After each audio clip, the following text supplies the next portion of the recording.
Ndryshe nga sa paralajmëroi një muaj më parë, kreu i qeverisë u rikthye sërish në drejtorinë e doganave, por pa vendime konkrete për shkarkime drejtuesish. Takimi prej 60 minutash është mbajtur pa praninë e mediave, por burime brenda tij bëjnë me dije se kreu i qeverisë ka paralajmëruar drejtoren Fagu duke mos kursyer edhe gjestet me dorë.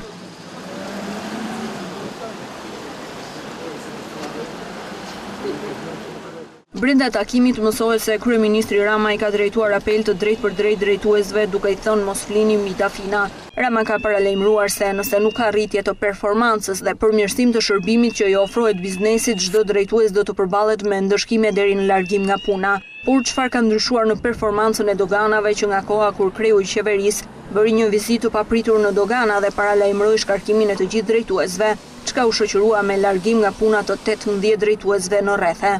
Të dhënat tregojnë se vetëm në muajin nëntor deficiti të ardhurave në dogana në raport me planin ishte 3.4 miliard lek, nga të cilat 1.9 miliard lek më pak ishin nga TVSH-ja dhe 1.4 miliard nga akciza.